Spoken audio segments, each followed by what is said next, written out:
Alright. Let's go to work. It's really, really rainy this morning.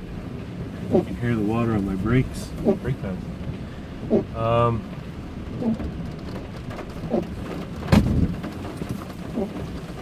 Let's go to work. So I want to talk about something that was in the news. I'm a little late coming to the subject, but people are still chiming in on it, so I'll chime in on it too.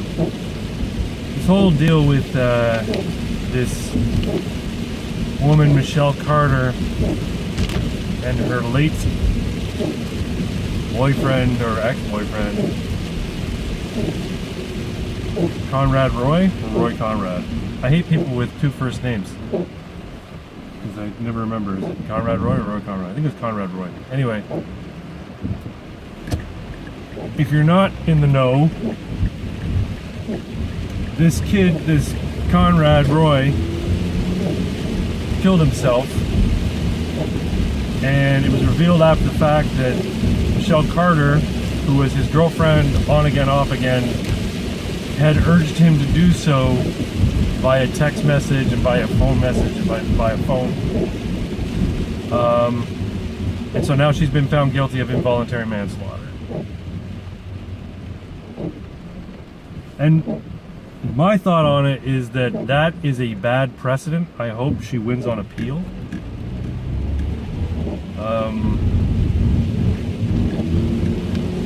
Nobody should be held responsible for the actions of other people.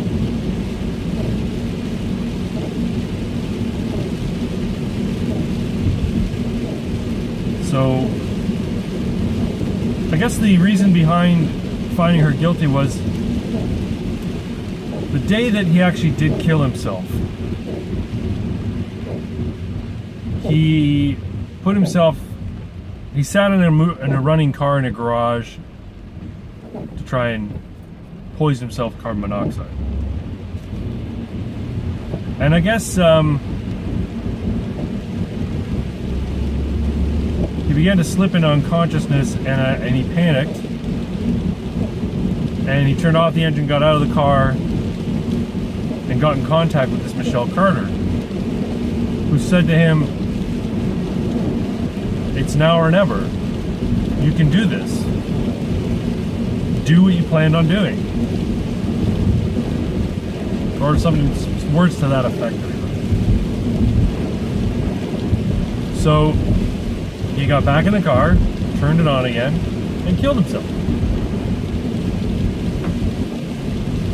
Now, apparently this guy was suicidal prior to this. Like, he had a history of suicide attempts and suicide threats. And my understanding is that in the beginning, when he first made these declarations to this Michelle Carter person, she said, "Look, you need to get help. This is bad thinking. You don't want to do this." The whole, what a friend normally does when a person expresses, emotional or mental distress of that nature. And I guess she got sick of it and said, "You know what, you're full of shit." And she called his bluff. And it turns out he wasn't bluffing. Anyway. Now when I say she shouldn't have been charged, I don't think she should even been charged. But she was charged and found guilty.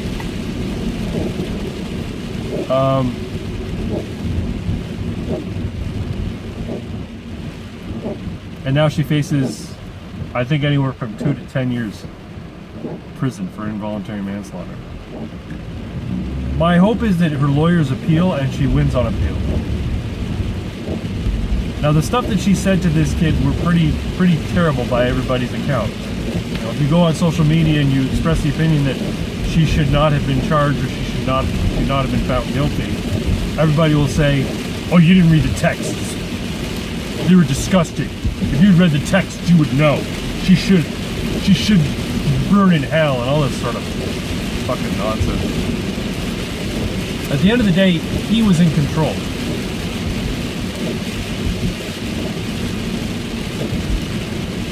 When he got out of the car the first time, because he was having second thoughts or he panicked, he didn't have to call her. Or once he did call her and she said, go for it, you know, finish what you started.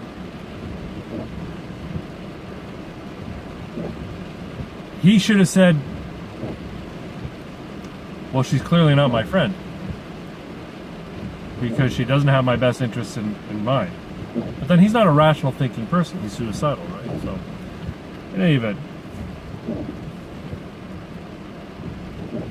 I hope she wins on appeal, like I've said. And I hope that the family sues her ass for wrongful death. Because her actions clearly did contribute to him committing suicide. But suicide is not murder, and suicide is not manslaughter. And suicide must take into consideration the person committing suicide. It's not as though she said, here are the keys to my car, I'll put them in the ignition for you and I'll start the engine. I'll even shut the garage door for you if that's what you want. And you can go ahead and do it. She did not provide him with physical means to do it. She did not, go to the store and get a chair and get a piece of rope and string up a noose and say, here you go, use my bedroom. She didn't text him and say, here, go into my safe, here's the combination, get my 9mm out and blow your fucking brains out.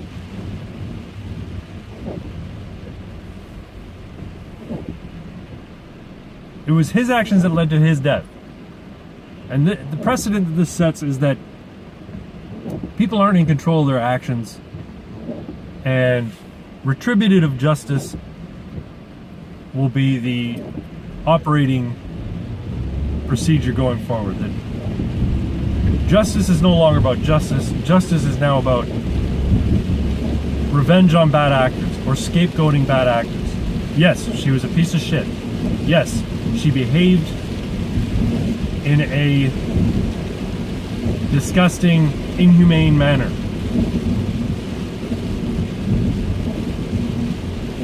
But he chose to kill himself. He also chose to get back in that car.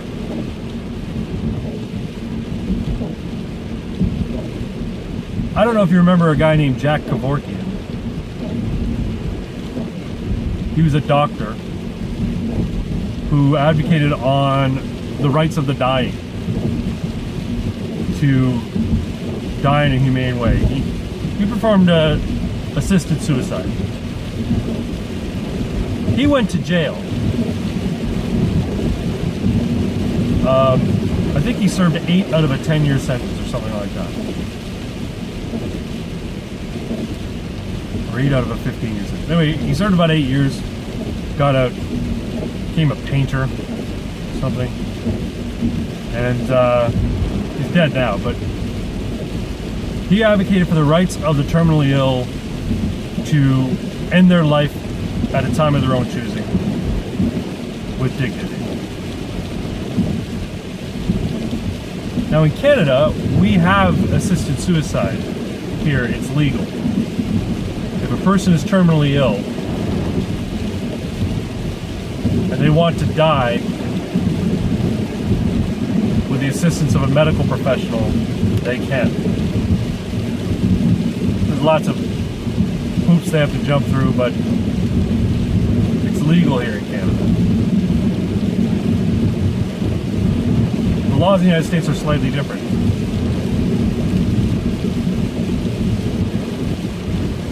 And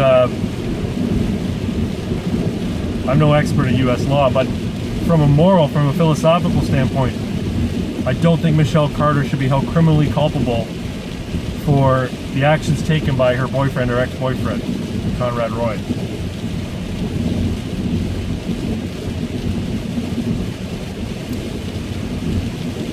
One might argue that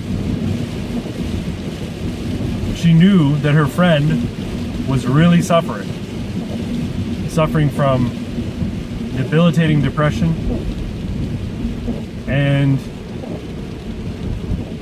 was the only one who would listen to him. And she felt that she was helping him to achieve what he wanted to achieve. If you want to take that angle, that whole assisted suicide is a moral thing, is a good thing. You could say she assisted in his suicide by encouraging him to do what he wanted to do. Now, he wasn't terminally ill, but he obviously suffered from depression. He suffered from mental distress that he felt he couldn't alleviate through any other means. I'm of course playing devil's advocate, or maybe I'm not. No, I'm playing devil's advocate. I don't think that what she did for him was a service. I do think that what he did was cheap and cowardly.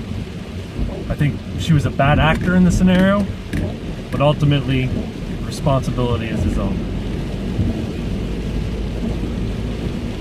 And it's startling to see the discourse on social media of people saying she's terrible, she deserves to burn in hell, she should be executed. Like, I've heard people say she should be executed for what she did. Like, are you fucking kidding me? She sent tweets, or she sent text messages to the guy. You think a person should go to jail for text messages? What are we, Scotland? I mean, that could happen here in Canada too. But in the United States, no. Even if it results in somebody taking their own life. The other problem that I have with this is this now opens the door for all the cry bullies out there, right? There's already been discussions about cases where a kid commits suicide and it was found out that kids were bullying her online, and they want to hold those kids responsible for her committing suicide. No. The kid had mental issues. The other kids, all they did was type into their phones. I don't like the precedent it sets, because it's going to basically say that bullies can now be held criminally responsible for the actions of their victims. And that's ridiculous, in my view. But anyway, I'm sure I'm not alone in this. I'm sure some people might disagree with this, but who knows? Let me know what you think. You can comment. I'm at work. Thanks for watching. Peace.